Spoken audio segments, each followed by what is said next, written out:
My name is Jennifer Storm, and I'm the victim advocate for the Commonwealth of Pennsylvania. In 2012, our legislature added a new and expansive right for crime victims to speak directly to the decision makers from the Pennsylvania Board of Probation and Parole. This happens when the offender in your respective case is being reviewed for possible parole.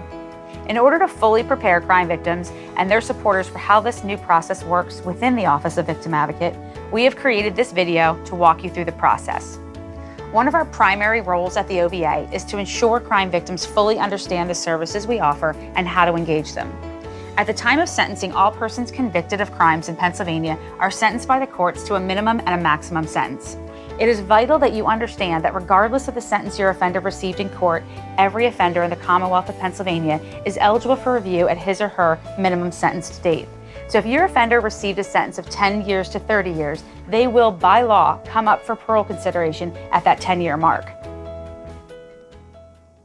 In order to ensure that you are fully prepared for when the offender in your respective case is about to be reviewed for parole consideration by the Pennsylvania Board of Probation and Parole, the OVA will reach out to you 9 months prior to the actual review date. This gives you time to determine your participation level in our input programs. It's important to note that you must be registered with the Office of Victim Advocate in order to receive this notification. We offer several input options for victims. If you choose our in-person testimony option, a victim assistance coordinator will call to coordinate your participation. Our in-person testimonies are held once a month.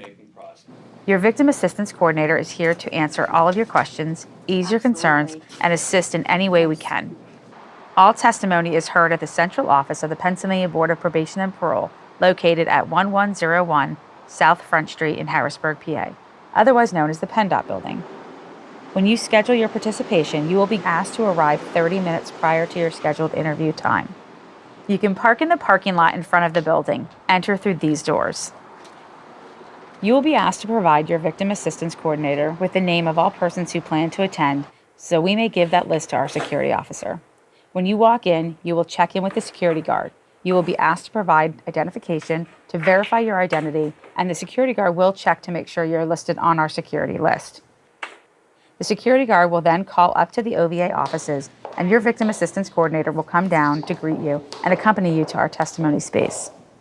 Once we get into the actual in-person testimony space, for your security and for the security of all of our staff, you will have to go through a security check prior to accessing our space. We ask that you limit what you bring into the building, only bring what you need for testimony.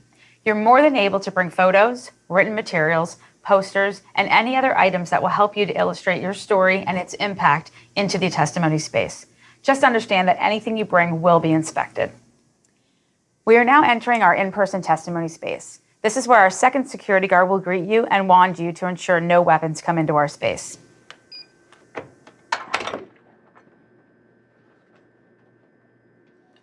We understand that this may feel uncomfortable or awkward, but it is truly for everyone's safety. We understand that providing testimony can be very emotional, and our staff is here to ensure that all of your questions are answered. You will be taken into our preparation room to sit with your victim assistance coordinator to prepare your testimony.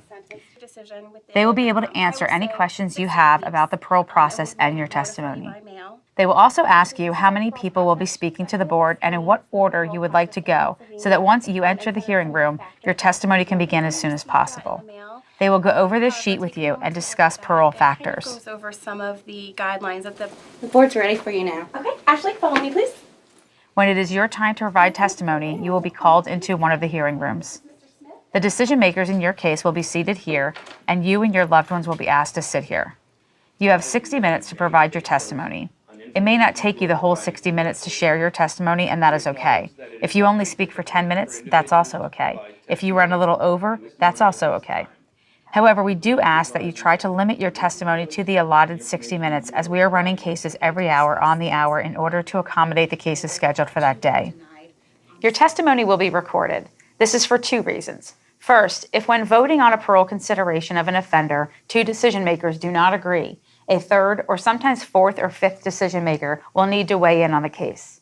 In order to do that, they must be able to view the testimony given by the victims. Second, if your offender is not paroled at this time, they will come back up again for parole reconsideration, and you may not wish to come back and go through this process again.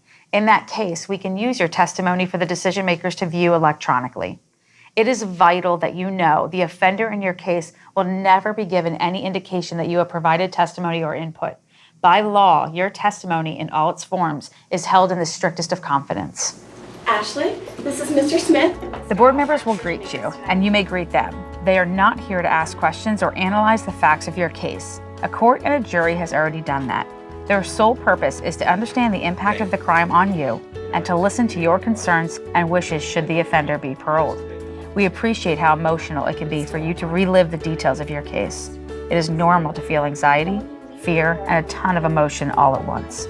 Your victim assistance coordinator will walk you into our debriefing room so that you may collect yourself and also so that you can ask any questions that you may have about the process and the next steps. It's okay to cry. It is normal to feel anger, frustration, and any other emotion that comes up for you before testimony, during, and afterwards. Ashley, I want to let you know you did a really good job today. I know that was We want you to know that what you're experiencing is normal, and we are here to help in any way we can. the board and the office. Once your questions are answered and you feel ready to leave, your victim assistance coordinator will walk you back down to the lobby of the building. Your decision to participate in an in-person testimony is a personal one. Not everyone chooses to do this, but if you do, we hope that we were able to illustrate what that experience would be like for you. Like any major decision regarding your case, it is always important to determine what is the best path for you. Our staff is here to help with that process, but we also encourage you to reach out to a counselor, local advocate, or any other trusted source that can help you with this decision. You're also entitled to bring a support person or persons with you when you come. Whatever you decide, please know that your voice matters, and any way that OVA can help facilitate your exercising your rights, we're here for you to do so. Thank you.